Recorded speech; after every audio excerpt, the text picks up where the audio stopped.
When I first started in Hollywood as an actress, I had such a huge ambition. I wanted to become successful within a very short amount of time. So I was forcing and pushing myself very hard.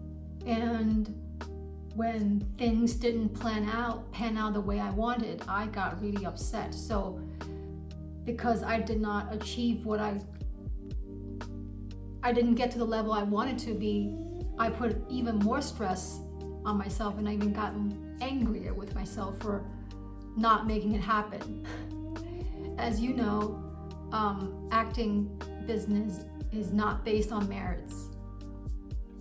It depends on a lot of things. Most of those things are not within our control. I became very depressed and very sarcastic about this business.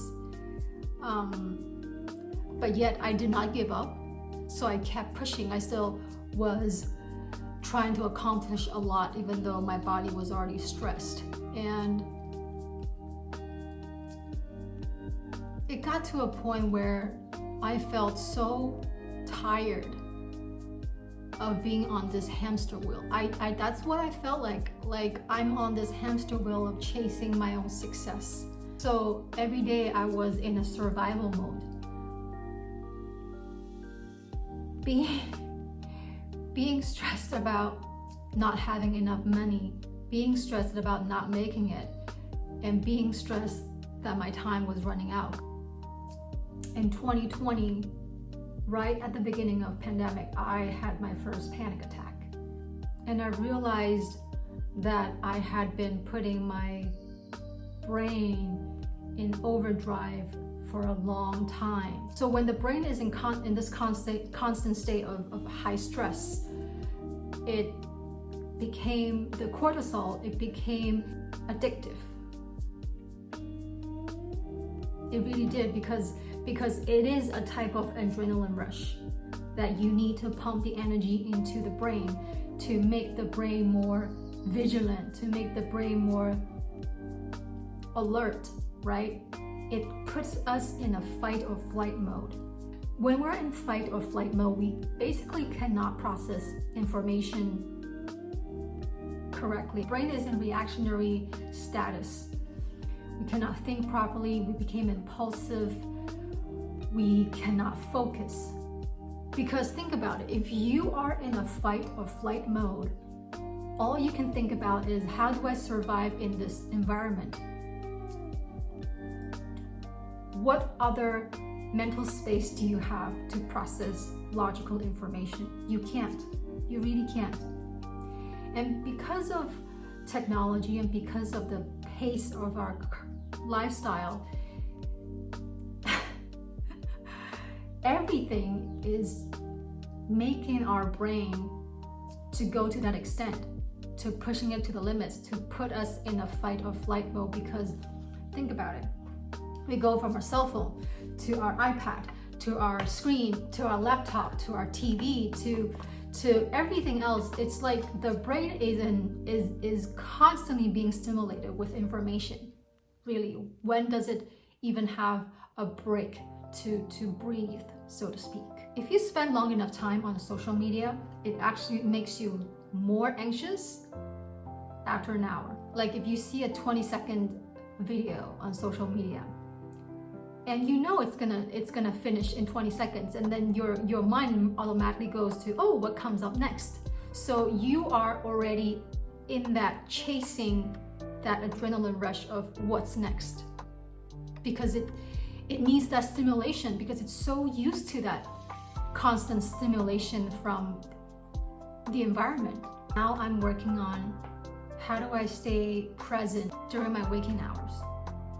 Because what I'm experiencing right now is, okay, in that 1 hour or so meditation time, I feel pretty present. Negative thoughts do come in, but they don't disturb me as much. However, during the rest of the 15 to 16 hours when I'm awake, I still feel very anxious. And sometimes I don't even know where the thoughts are coming from, they just come, unlike physical withdrawals, which will demonstrate a lot of physical bodily reactions.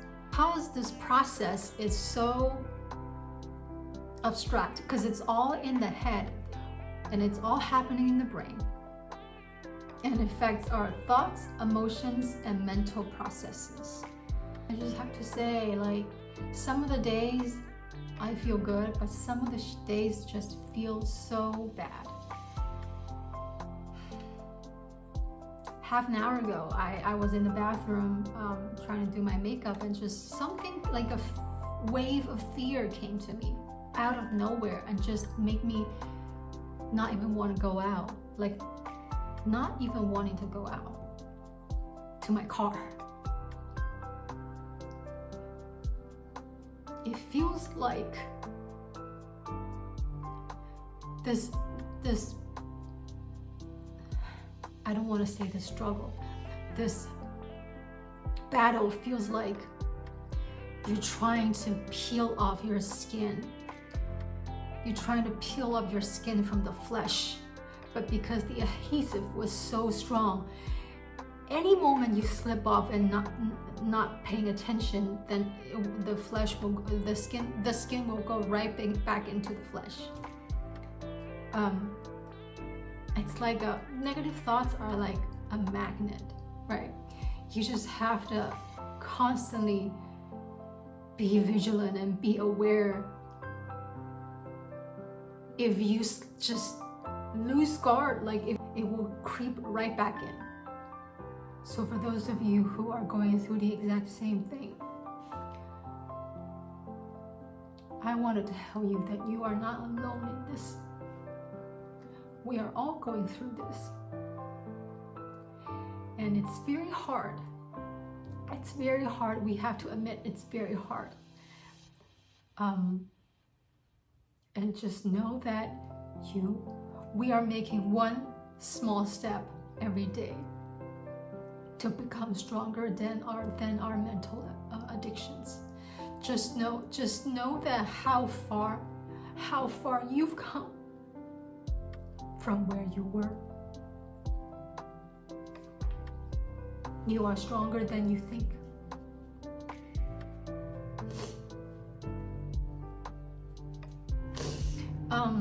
And over the years I've tried, I found that breathing really helps.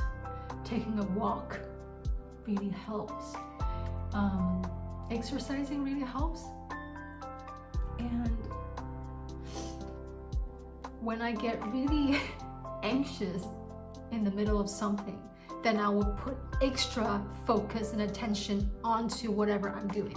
Say I'm watching a series and this anxious thought comes, and I will just pay extra 120% attention to the clothes that they're wearing, the material that's of the clothes, so that I don't get dragged back into my negative thinking.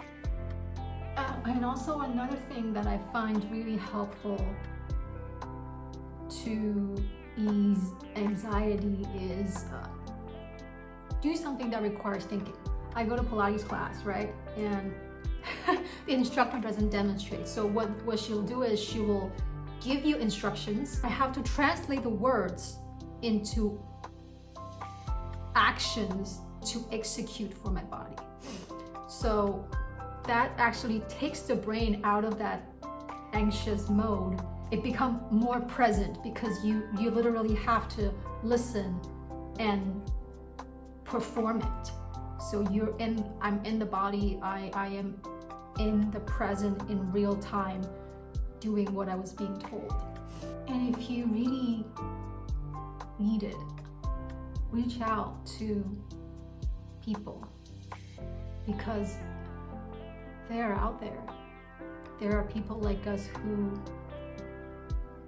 might be going through the same thing you do, and you will find that comradeship in the struggles that you're going through. So hang in there, friends. Know that you're not alone. You got this.